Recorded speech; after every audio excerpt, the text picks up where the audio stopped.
Hello YouTube, this is Insane Monster, and this is part 1 of What If Asta Had Abyss Sans' Power. Now, if you remember from a while ago, the part 0 was somewhat unique due to the aspects I made it as, but after Eve and Gaia dropped off Asta, they gave him a book that had knowledge about the magical multiverse for him to study up on before becoming the ruler of their multiverse abyss. So he did study up. There was information about all sorts of dangerous and powerful artifacts as well as people. There was even some stuff about unique locations throughout the multiverse, and even some information the about the some locations in his own world, the strong magic regions in the dungeons. Though they also told him something else. Due to the fact that he was so heavily trained on mastering the power of the Abyss, as well as the power that Abyss Sans shared with Asta, as well as Abyss Sans sharing his power with his other student. If you don't remember his other student, then please go to part 0. I'll make a playlist. Now we continue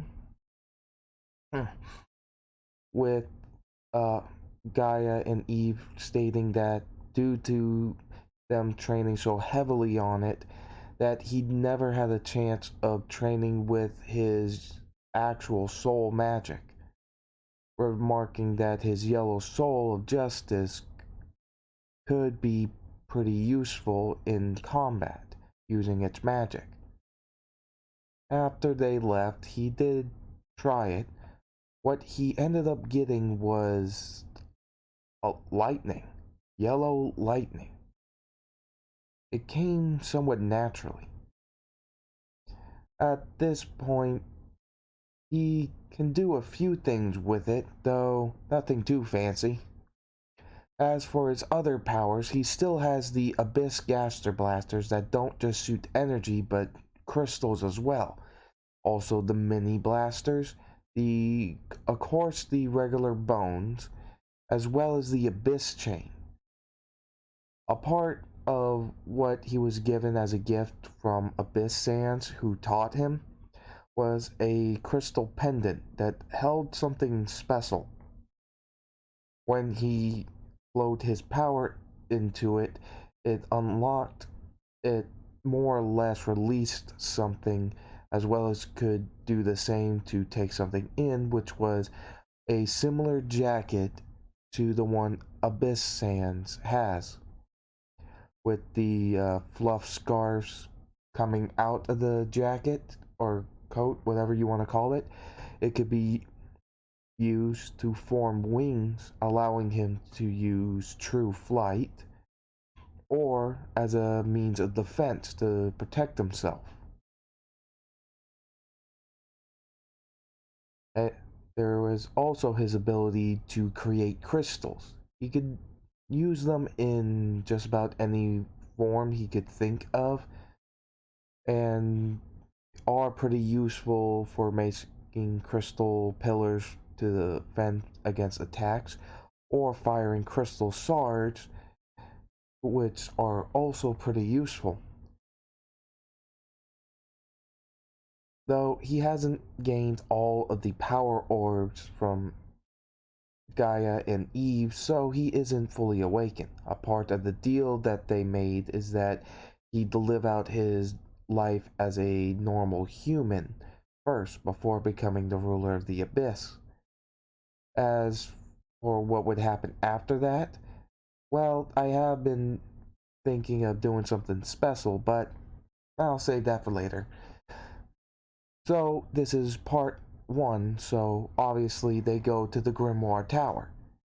Though this time around, things change during the ceremony.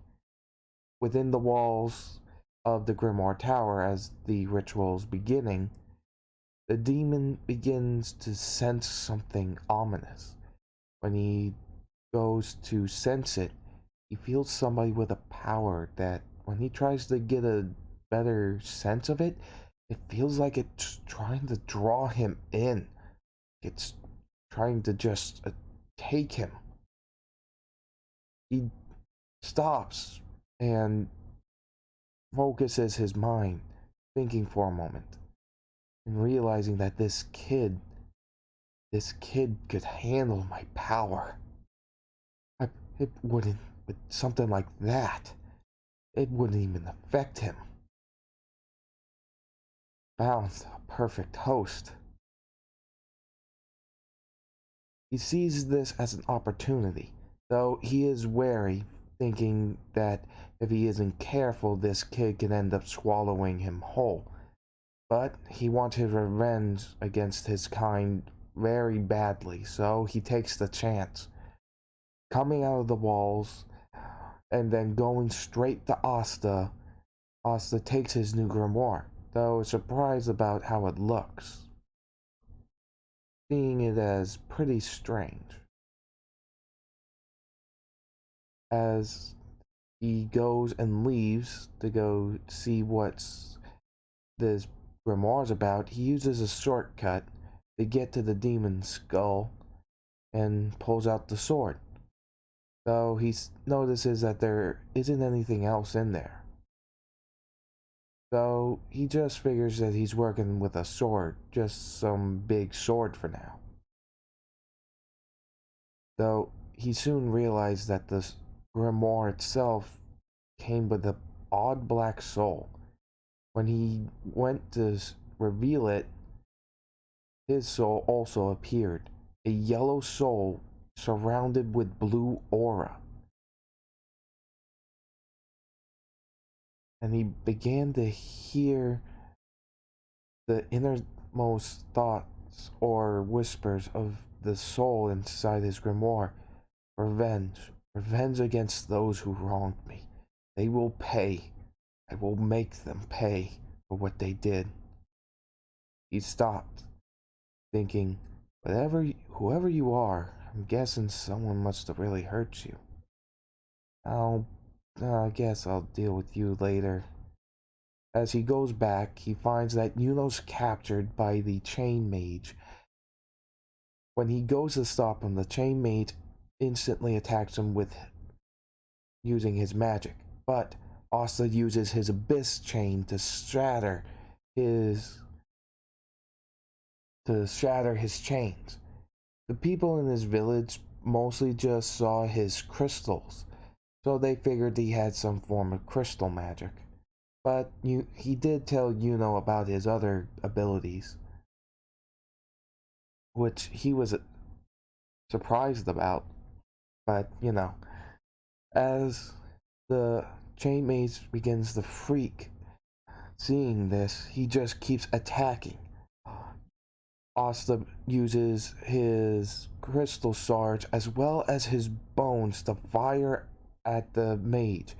He uses his chains to create a wall, though it was barely holding. He just had enough and shoots out his chains, as many as possible. Asta pulled out the demon slayer sword and slashed them, utterly destroying them, giving him a chance to go right to the chain mage. He used a shortcut to teleport right behind him to grab him, then teleports again to high up in the air, pushing him away, causing him to fall, making the chain mage completely freak. Asta grabbed his crystal necklace that he got, summoning his cloak. Using it to fly, he then grabs the chain mage as he just pants, trying to catch his breath from his near heart attack. When he gets close to the ground, he figures it's a good chance to attack, but he's then met with Asta throwing him into the air, then slamming him with his sword right to the ground, knocking them out. Asta gives back his grimoire, and same as in canon, they go ahead and do that fist bump thing.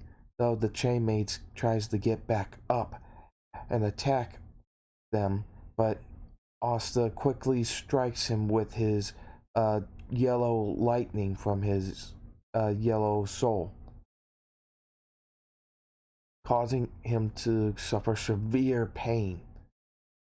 Asta's done that on some people that's tried to mess with him before, but it never did anything like that. He was he remembers that he was told that it that his soul is one of justice. So he figures that if a person racks up more sins or crimes or whatever, then it means that the more painful lightning would affect them. At least at the moment, he thinks. So that's all taken care of.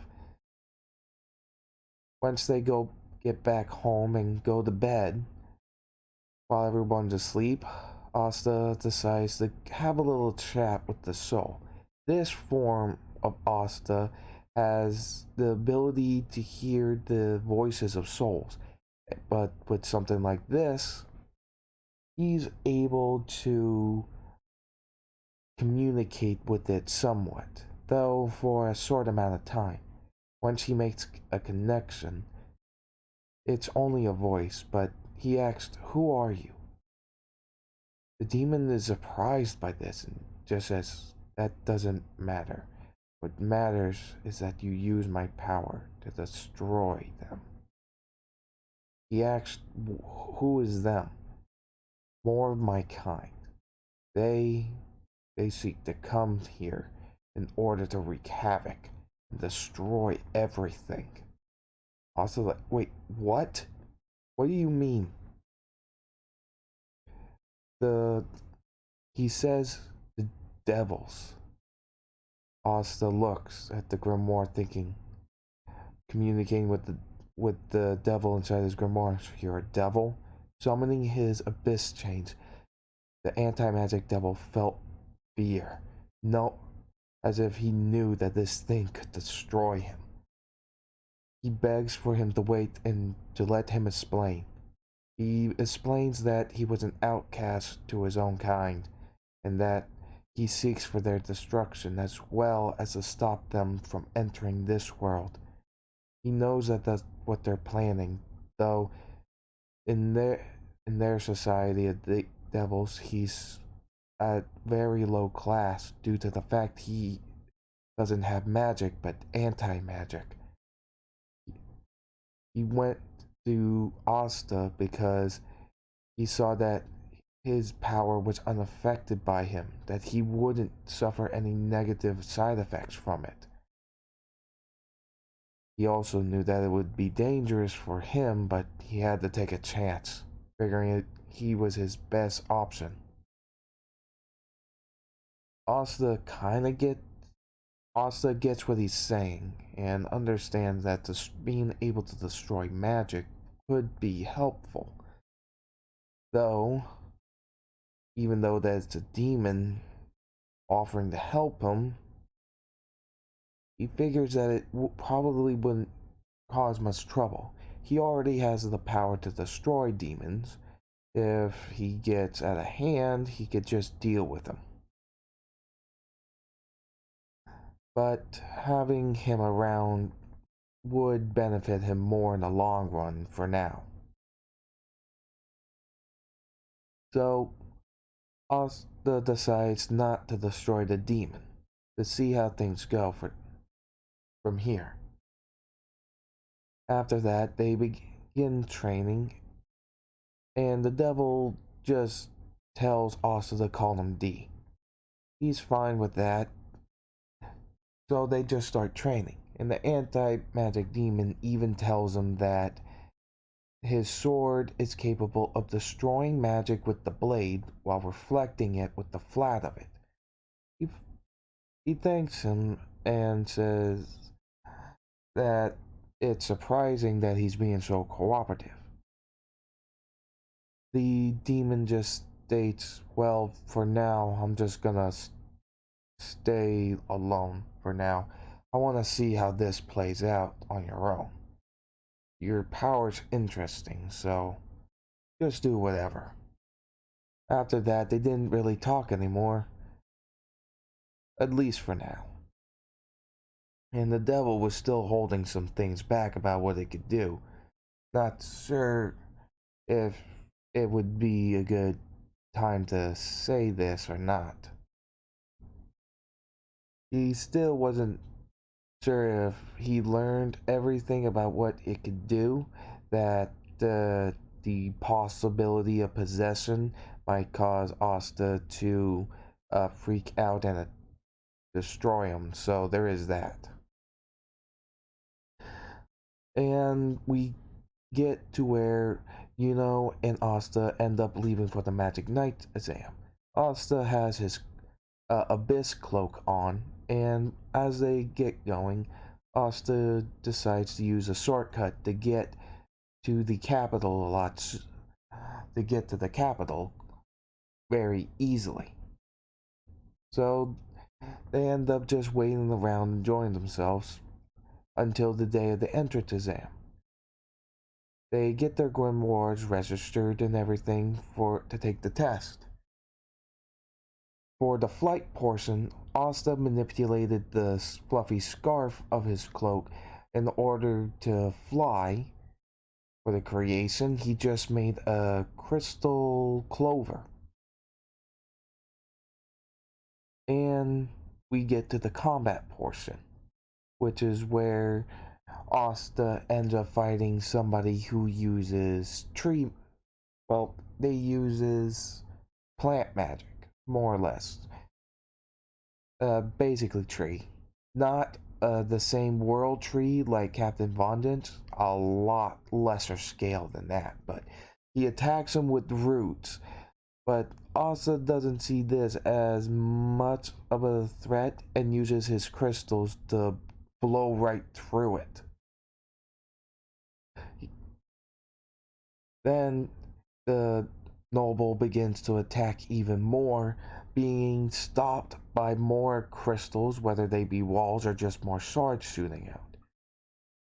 Asa thinks that this is enough, pulling out the Demon Slayer sword and teleporting behind the noble to smack him right into the wall.